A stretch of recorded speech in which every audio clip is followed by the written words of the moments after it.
New generation doesn't have too much of a patience to watch 90 minutes of a game. They want to consume the highlights, they want to consume the actions, and then they want to just watch only the specific parts of the game. The most important thing is the drive. I think players from Africa, they're very driven, and then they're coming from a lot of sacrifices. They're underprivileged, and then it gives them the competitive edge. I had my own doubts in terms of coming back from England to Poland.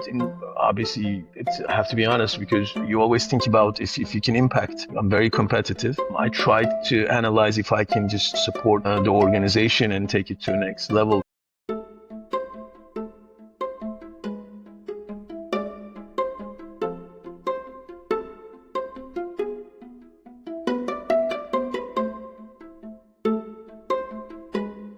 Welcome to the Football Economy, the show where we explore the business and strategy behind the beautiful game. I'm Ibrahim. In today's episode, we're joined by Tan Kesler, CEO and Vice-Chairman of Polish club Pogoń Szczecin. Tan is a seasoned football executive with a truly global perspective. He previously served as a Vice-Chairman of EFL Championship side Hull City and has a rich background as a FIFA licensed agent and director of Turkish football operations at Vice-Chairman Media Group. From his roots in Adana, Turkey, to boardrooms across England and now Poland, Tan brings a wealth of experience in football operations, finance, and media to today's discussion. Tan, I'm really glad to have you on. Thanks, Brian. Thanks for having me on. I'm really excited to be on. It feels like we jumped a lot of hurdles to get to this point to have a conversation. So, thanks for your kind words, and I look forward to have our discussion and share my knowledge and my background. No doubt. Yeah, I'll begin with what interests me the most. If I'm not mistaken, you're son of a football player. Correct. You grew up in Adana, or at least you were born in Adana, which is a beautiful city, one of the most developed cities in modern day Turkey. Mm-hmm. My question to you would be, if you look back to when you were, a 15-year-old, 14-year-old young Tan, looking at the future, what would you have envisioned for yourself? And would that vision be consistent with where you are right now in terms of the path you're in? No, amazing question. Actually, give me chills a little bit, because I haven't been back to really 30 years in back to my childhood. But thanks for bringing me back. No, to give you an answer, I wouldn't envision where I was. I'm so proud to be where I am right now. But as a growing up child, the son of a football player who's well known in the city in Turkey, who was a celebrity, my father, and then who's also my role model. I was born pretty privileged and for in terms of the football and sports. So I was very privileged, but I was just a child who wanted to be as good as his father and do as well as his father in the sports world. That's why I kind of leaned into basketball, but literally, I was born in football, and it's in my DNA. Anything I do today and anything I've done in my past, it became so natural because of it. I think for some people have to learn the business. People have to understand the business or experience the business of sports or football.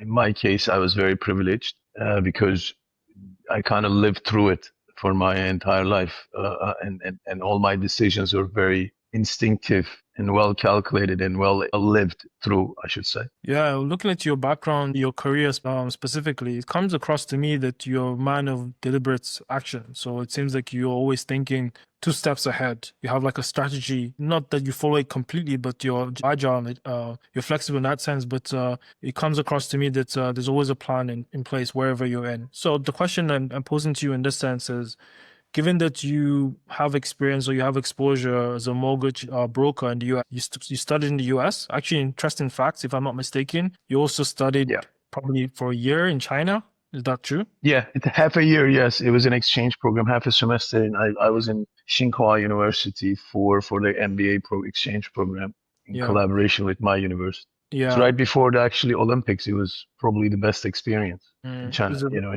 Very global exposure. Yeah. So the question here is basically where would you say, could you pinpoint the specific period where you felt that this exposure to finance and management and operations was the specific point that allowed you to feel confident enough to transition into more of a leadership role when it came to the football industry? I think it's right after college, like when I was in US I've received a full scholarship to play basketball in my college with an academic scholarship.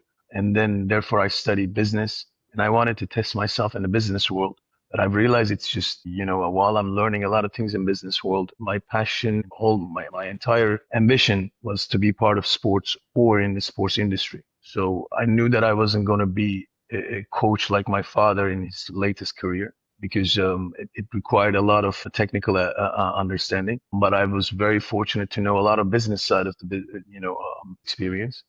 And like I said, right after college, I see that there's a big opportunity in football that the clubs were trying to be more commercial, understanding the commercial aspects of the business, understanding the fan base, the data, the big data. So I kind of thought this is the time that I can just contribute and then transform my expertise to the industry. But what you said about like having a two-step ahead, I think it's just a little bit of coming from a sports background that myself, because I played as a point guard and in basketball, and my job was to make sure everybody's better when I played. So to make everyone better around me in my team, that I needed to be thinking through ahead before everyone, including the opponents. So it kind of created a secret, let's say, metaphorically, a muscle on me and a brain muscle that I always live. I don't live through the moment. I just think through the moment, next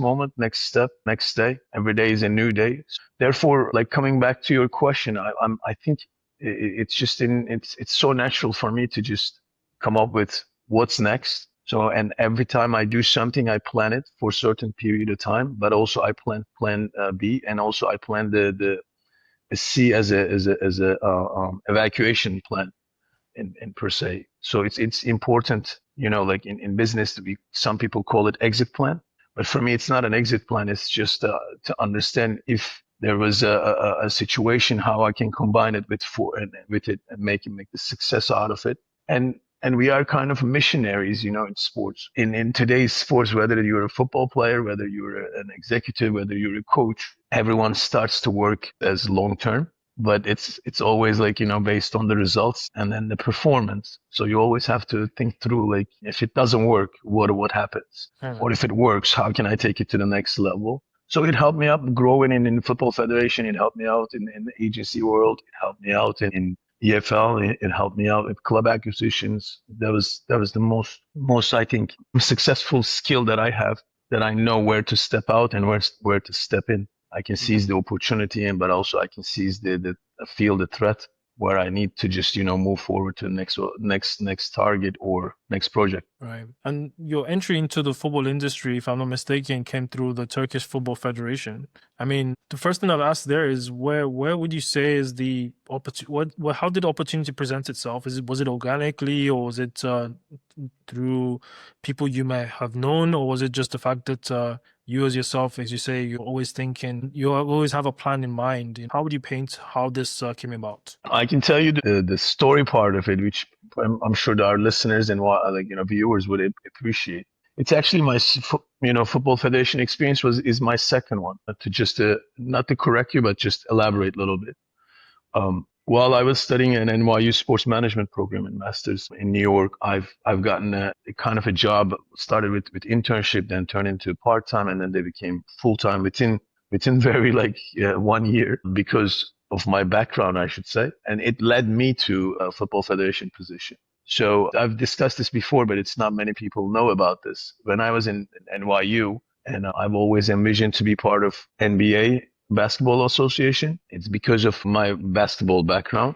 And somehow they were just expanding in China and Asian markets at the time, and they were looking for someone with more Asian background and language. And the interview that I've done with them after waiting for such a long time didn't go too well. And then I coming back to the classroom with a classmate I was sitting. And my classmate was always dreaming about going into fashion, but working for MLS media department.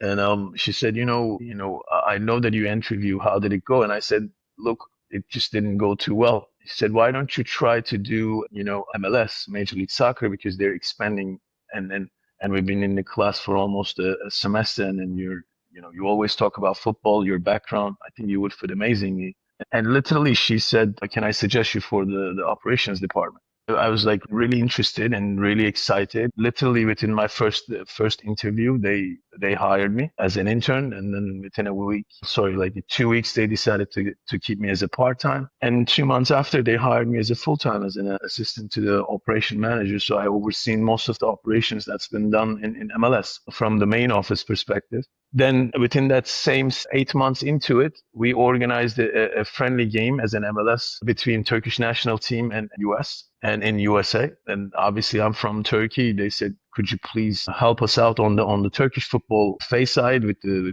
contracts of the organization and the operations. And then while I was helping that, the Turkish side kind of fell in love, and they said, look, we don't have anyone in this kind of an extensive background who put enough time for himself to educate in Turkey. Would you be interested in joining us as an executive of first national team? And that's where my dream started, actually. Like you said, I never thought I would just be the youngest executive in who's overseeing the most of the national team operations and national team, day-to-day business. And so I said, okay, I'm from Turkey, I love my country. And then I accepted in a heartbeat. So from there on, my journey began with the Turkish national team in I think 2010. Yeah. And then I think you kind of also overlapped with the Impact Basketball sort of like, period where you're basically also working there. I think this is something you're nuancely explaining, I think, if I'm not mistaken. Mm-hmm. But so we're going to transition to your time in Hull City. And obviously this is very an impressive period because you're coming from non-English background, not having actually, worked in England, if I'm not mistaken. I'm being recruited by this very impressive Turkish media figure I'm going to butcher his name, but I'll try anyways, Akun. Yeah. And he obviously has a very magnetic personality in terms of how he sees his investments. How was that period for you when you reflect back in terms of the entrance into the championship? Look, it just, I'm so proud and and I'm also thrilled to the fact that this opportunity came apart. Obviously, it just didn't came apart because, the Arjun is a massive celebrity. People admires him so much all over the world. And then I was fortunate to be his friend at the time, and then he was looking to have a football club that he wanted to be part of. And I was always looking to be part of an organization in England and represent my country and also my background and into a new industry that hasn't been done in the highest level. And I know there are a lot of Turkish executives who works in middle management levels in Premier League and not in EFL, but a couple other clubs. But it was never been into the ownership level and plus the board member level. So it started as a dream. Then I was fortunate to support him in his journey.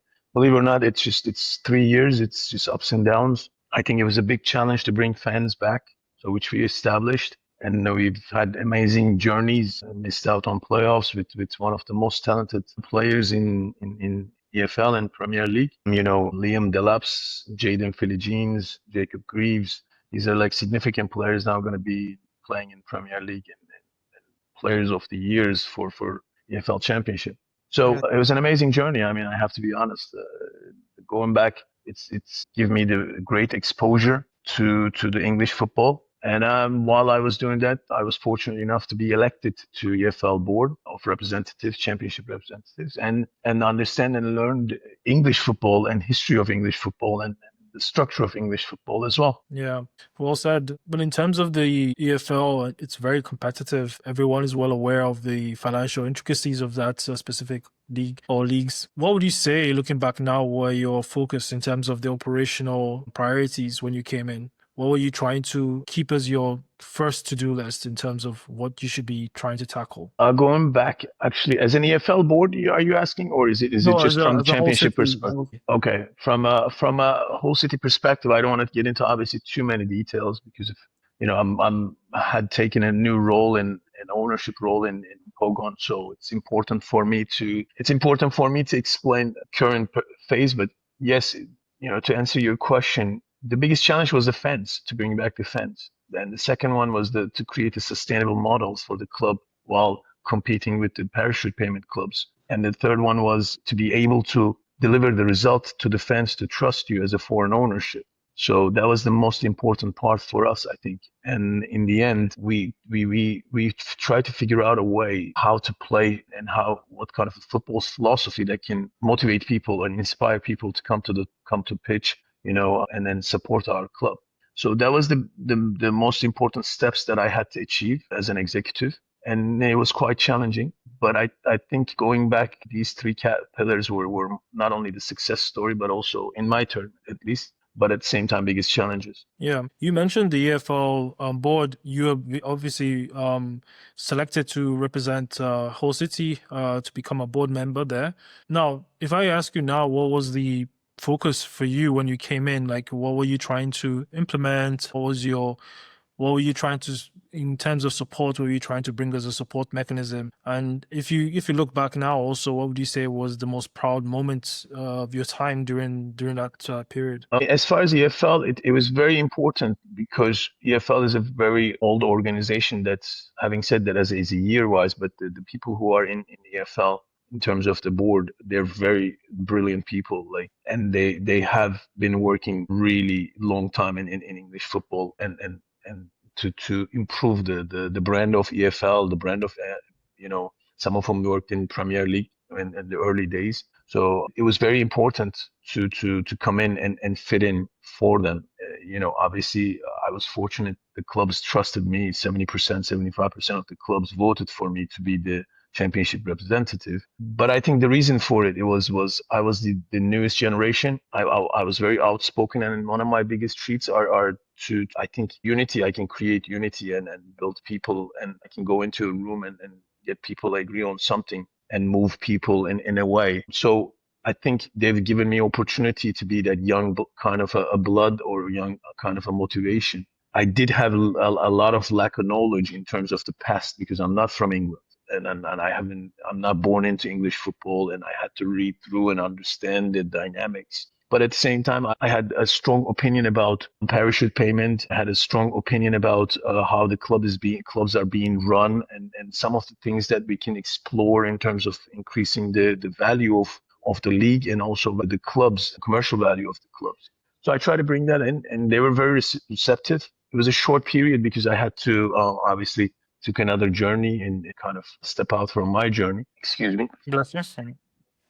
And therefore, but I think it worked out in a way, because in our time, we end up establishing a biggest TV deal from the EFL perspective with Sky. Again, we renewed a championship package. We try to package it together, an international broadcasting part. Now it's just with the white paper, and also regulator coming in. We had that massive issue with the clubs, try to find the unity between Premier League solidarities and EFL clubs sustainability. So we had to tackle those kind of issues in as a board, and then come up with a very good solution. So now we are in a position, EFL is in a driver position, in my opinion, in terms of English football. Yeah, and we had a previous conversation with Dar, who's the chairman of Peterborough United, and he was very outspoken when he was talking to me about potentially the EFL going alongside the Premier League to play the off game in the States to obviously improve the commercial value of the English football,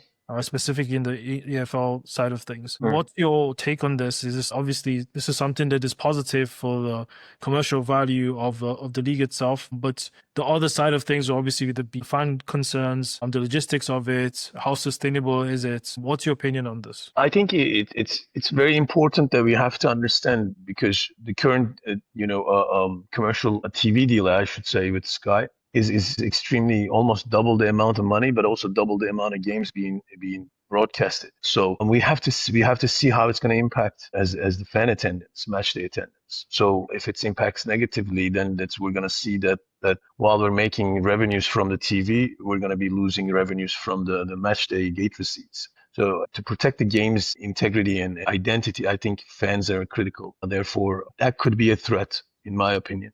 But hopefully not, because in England, everybody wants to participate and enjoy, support their own club. So therefore, hopefully, having so many games on TV available still would bring the fans back onto the stadiums. But at the same time, the international package of the game with a lot of American investors and ownership now, championship from championship perspective and EFL perspective, the game is evolving in US and therefore I think it's going to help the brand grow massively. I look at it more on the positive aspect of it, and then EFL is doing a great job. I know Rick and everybody else is working very hard to bring the game back to US, because as you know, it's going to be a World Cup in US. Right now the World Cup, Clubs World Cup is taking place in US, so there's a massive interest, and financially and also fan wise. This is going to positively impact, in my opinion, the leagues of EFL and then the football in England. And hopefully, regulator is not going to be interfering with a lot of the decisions, and freedom of decisions as well. Yeah, it was a wait and see approach with the regulator, as you say. That's David Kogan. But okay, let's transition to Pogoń Szczecin. So I know that obviously you were appointed CEO in March of this year, and the club had serious financial distress. The new ownership, Alex, he was very vocal about what the transition will look like, what the 6 to 9 months roadmap will look like in terms of reversing the debt spiral and paying off the debts. And I think he was obviously clear about the fact that 30 million zloty has been declared, if I'm not mistaken.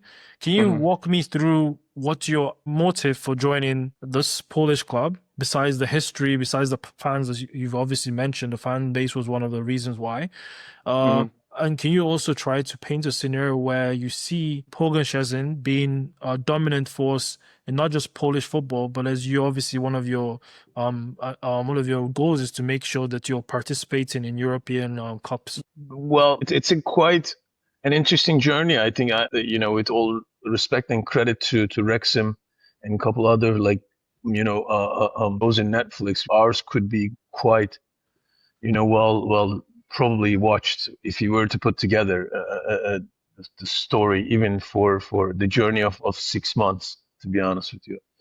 Alex and I, we met through a mutual possible acquisition while I was in Hull. We were looking into a secondary club to expand our multi-club ownership, and he wanted to be part of it. And then it just somehow didn't work out in philosophical reasons with the ownership. And we always kept in touch, and he always, said that he admired the work that I've done around, the football, because he also said, the ideal trend in I guess in football at the moment is staying away a little bit from the just typical this classical commercial CEO, and then a football director who just never lets anyone to interfere with his business. So I'm kind of fallen to be in between. So I know football, coming from football, and I've educated myself in the technical part of football. I have over 16, 17 certificates with coaching and elite players and etc. So we've gotten to know each other like this, and then he kind of praised the work and the effort that I put into football. And he said, "Look, would you be interested in joining me for a Polish club that I'm really looking forward to not only buy but also improve?" As far as inside of the club, I didn't know too much, but as far as the club, I knew what the club was, the Polish football I was following. So January, literally January, we walked in, and I had my own doubts in terms of coming back from England to Poland, and obviously I have to be honest, because you always think about if you can impact. I'm very competitive, and therefore I try to analyze if I can just support the organization and take it to the next level with the ownership structure. But after coming to the stadium, it's a beautiful stadium. It's over 250 million zloty invested in the stadium. 21,500 people. It's full stadium, very festive, very different than England, very similar to Turkey.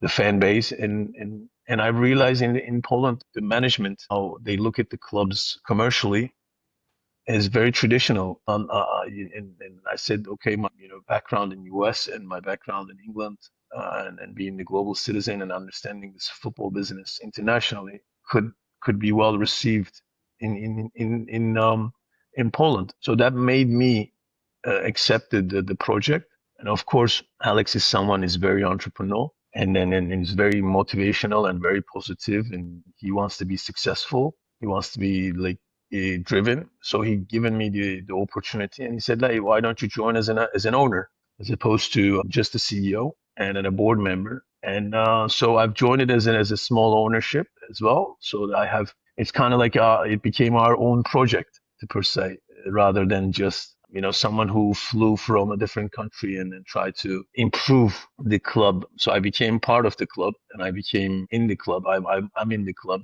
My family lives in Poland. Now we're living in Szczecin, and we're living and breeding the organization, and then trying to make it as a successful level. And what is success? Obviously, the club is massive. When we walked in, it was just a financial trouble. It's true that 30 million zloty that we had to inject and clean up immediate debts because the lights were out almost. I think it was Wednesday. We were negotiating March 12th or 11th, and at that time there was a March 13 or 14, if correct. I might be off with the days. The game couldn't take place, and a proper extra classic game would not be able to take place because of most of the vendors and service providers of the stadium wanted to walk away because they hadn't been paid for a long time. So we had to inject immediate cash, and we had to fix the cash flow. Within 10 days, we paid all the players because the players were also breaking free from their contracts. They weren't able to get paid. But within all that said, it's interesting. Clubs go through those phases. I'm not trying to paint a negative picture. It's important to know that where we come from, understand where we are, and then look at where we can go. So this is where we were when we took over, and we had to make significant management changes as well to implement our ideas very quickly. So far since March, we've been doing it.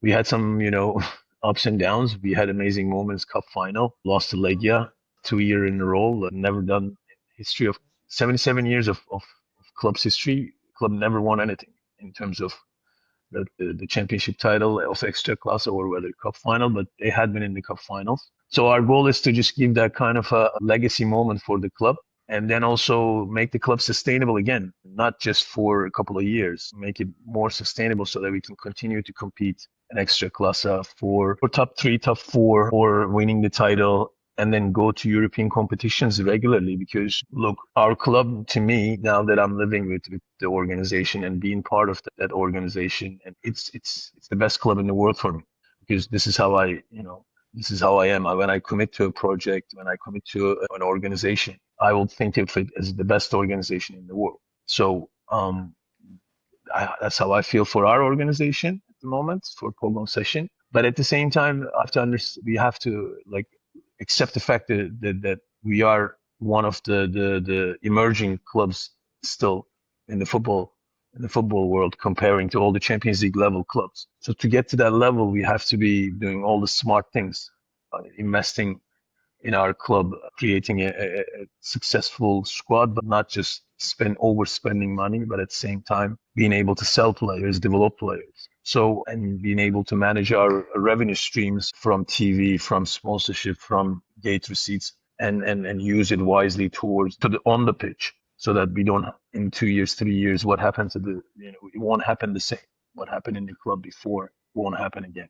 So this is some of the things that we've been dealing with in the 4, 5, I guess 6 months, to give you a little bit of a fast background. Yeah, it's quite impressive in terms of the transition and the sort of velocity of the change that has happened. It's clearly visible to anyone who's watching or following your transition that this is going to be a seismic change to Polish football and football around that region. The second question here would basically be for me, well, I think you've said in one of your interviews, recent interviews, and it's probably from your club channel, where you said your stated goal is basically to develop one young player, regardless of whether it's in-house or it's an outside investment, meaning recruiting a player, and also to finish top 4. So, and then to compete in Europe. So my question here is, how are you then going to try to find a balance in terms of these different ambitions? That's one. And then the tie-on to that is, what's your management philosophy? You've been in different environments. Obviously, you're exposed to the Chinese way of doing things because of your time in the educational period there. You're obviously aware of the commercial way of doing things from the American markets, and obviously your Turkish roots, and then the fact that you've obviously been exposed to the UK. And this is outside of the fact that you travel a lot.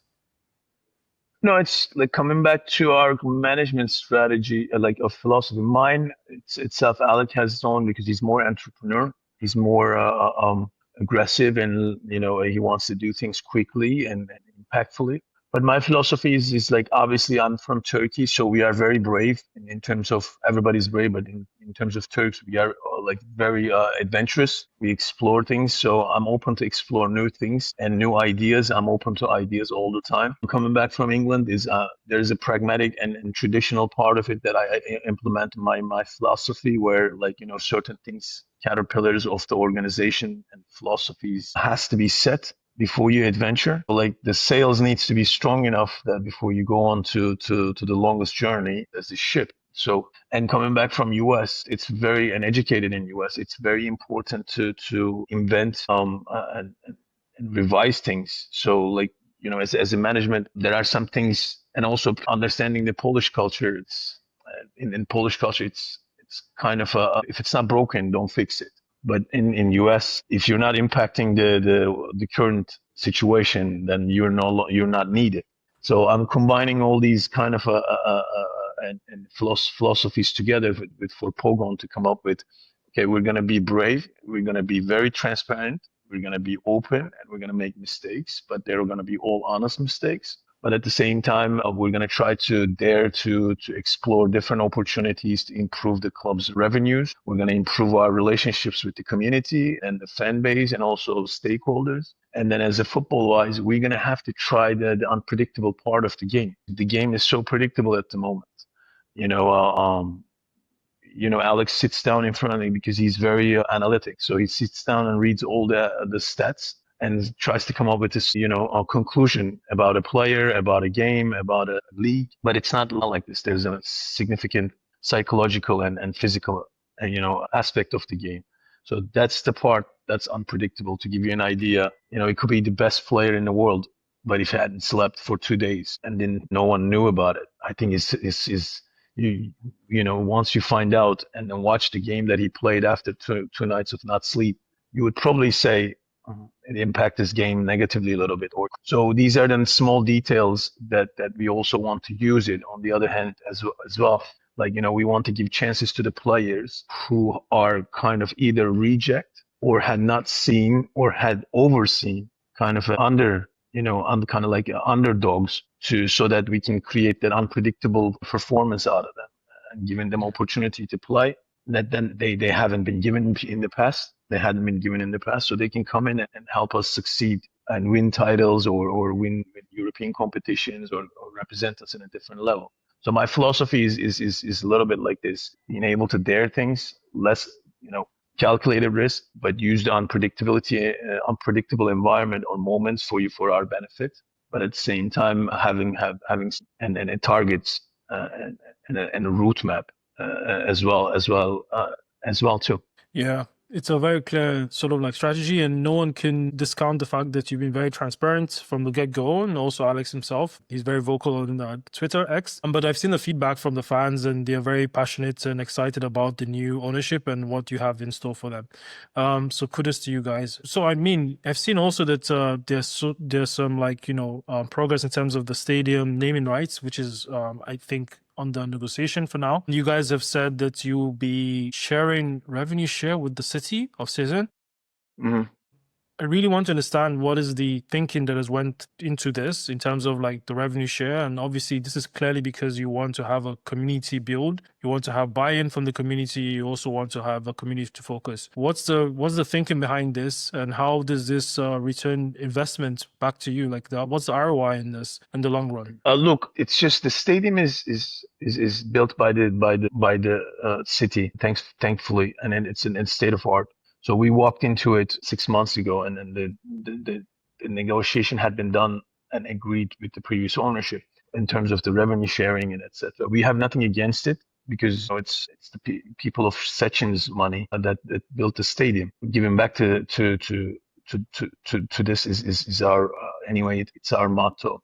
So, but the revenue stream is in terms of from the naming rights. It's actually we are refurbishing it, so that we were trying to make sure the club benefits the most, and then obviously share it the rest with the city, so that city can use it back to unless if they have to the community. So in that part, it's still a moving progress. So I don't want to get into it too deep. But coming back to one more thing in your previous question, if you don't mind, the developing a player, meaning we have an academy, state-of-art academy, 1,400 kids, and the families love to bring their kids to our academy. And I do believe that we can develop players from our region if we are able to give them chance on the first team level, and if we are able to educate them with the right people. So if we can improve the level of our coaching and education in academy level, and then be able to be brave and then put them on the pitch, which we are, then we will have the plan completed. And then this will also become the pride of Pomerian, which is, this region. And then people will be proud to bring their kids to us. Therefore, we will create a production line for our football club, which will affect our revenues in the long run, and being more realistic. Coming back to the business side again, stadium is it's like a white canvas. Whatever we do is just becomes a painting. Therefore, the city is extremely supportive of all our ideas, and then we are extremely supportive to collaborate with them. So we're on a progress of work in a museum together in the stadium. A naming rights is one of them. Changing a little bit of the adding more VIP seats to certain areas and more boxes. So these are all our ideas, and I'd say the North American out of box ideas that's going to improve the club and the match day experience as well. Speaking about the academy, because you bring it up, I had a discussion with Jan, who's a former technical director, will play also for Feyenoord, FC Feyenoord in the Netherlands, Holland, and he's currently based in Ghana. I think he's part of an ownership group that owns WAFA, which is West African Football Academy, so the biggest academy in West Africa in that sense. And he was basically saying that the difference he sees between the ways academies are run in the West and the way it's run in, let's say, Africa in this sense, is that they benefit, in terms of Africa, they benefit from the fact that players have not been systematically been placed on a linear journey. Whereas in Europe, it's very systematic. Okay? And there's a study that's been done on this by a university in the Netherlands. That way, in Africa, they benefit from players that jump from being in an academy, in a structured environment, and then going back to the streets and obviously playing freely. They end up being able to see like exponential growth from those sort of like players that don't have a very straight track compared to Europe. And obviously the fact that there's more indoor play in Europe versus Africa, where there's more outdoor play because obviously of the economic dynamics. What's your take on this? My idea is football is such a competitive game. And then usually if you're too privileged, it's very hard to achieve and become the top professional in football. You have to come from poverty, in my opinion, or sacrifice to be able to understand the game. And of course, the skills are important. Of course, a lot of components that needs to come together for you to be an elite player. But the most important thing is the drive. I think in kids from Africa, the players from Africa, they're very driven, and then they're coming from a lot of sacrifices, and they're underprivileged, and then it gives them the competitive edge. But applying that within the linear, structure of European football, it always doesn't, like you said in the studies, it doesn't work well most of the cases, because the adaptation period and the acclimatization period sometimes prevents clubs to overlook the players, and therefore they go into the other emerging markets and other clubs, smaller clubs, to reprove themselves. In my opinion, I think the gap is too big, because I know a lot of top clubs, Champions League level clubs, they have academies in Africa, in different regions, or they have the priority to choose the top talent from Africa based on their scouts. So, but most of those kids who are in between gets overseen. So it kind of works naturally, though the ones who come or gets a reject from the top leagues and comes into the smaller leagues and then create that linear model back to the top leagues still works. And I do see that a lot of football players, a lot of who are like, not able to make it, coming back, still gets a chance, second chance and third chance because they're driven. And I know a lot of clubs, I can tell you, for example, in Turkey, second division, they have players from Africa, different regions, Nigeria, Ghana, what have you, who just walked on and become successful within a year or two. Because obviously I know a kid who recently we watched as a recruitment in and I think Istanbulspor in Turkey, who came to Turkey after his, academy career finished. He came to Turkey as a student, tried out for Istanbulspor, and played in the Turkish Championship and start contributing and then renew his contract. And they're now asking for a significant transfer fee for it. So these are amazing stories that we probably will see a lot in football and moving forward in the future. And then it's important to identify those guys, those talents, in my opinion, because the other ones are pretty obvious with the data, with the human resources and recruitment. It's very obvious. Yeah. It's very, very clear and very obvious. Like you say, if we don't think outside of the box, we tend to repeat the same mistakes as people adjacent to us. And this is consistent across all industries, not just football or sports. You've mentioned previously that there's no universal formula that works everywhere. I think you mentioned this a while ago. But you're well known for building relationships and understanding culture. Like you said, your family is based in Poland, living there right now, obviously, meaning you live in the culture, which is obviously very important to understand how to leverage that. But in an increasingly globalized world with political instability, obviously with different leaderships, and as we are recording this, there's a chaos around the world, obviously. How do you make sure that when you try to actually create a profile that is international for instance, this club right now, Pogoń Szczecin, how do you make sure that you still have it rooted in the local authenticity? It's quite a big challenge. I would have to I would have to underline that, because I'm the guy on the ground. And Alex is the guy who just actually spends significant time with the club, but he's an ad hoc. And then he's very outspoken on social media. He believes in the power of social media, and I believe in the personal relationship. So we kind of complement each other. So I am on the ground, the face of the organization, and touching people and trying to communicate and be transparent. But at the same time, I'm gonna be modest. I also have a significant media presence and background in Turkey and in England, so we use that as an advantage as well. So, from my perspective, I don't think any Polish club except Legia, because of the European competition against Chelsea, get even mentioned in Sky exclusively. So Pogoń Szczecin was the only club within our ownership being mentioned in Sky Sports, which is one of the most respected media outlet in the world for sport, and did an exclusive piece for us because of my involvement, because of Alex's involvement. But it's important to give the trust and accountability, but also being able to speak transparently and use all the social media outlets. For example, in the case of Alex, do I agree with him all the time, his opinion and how he voices it out, or how he takes certain battles with the fans? I always support, but sometimes we discuss, and sometimes I disagree. Does he agree with the way I think sometimes? No, he always, encourages me to think differently.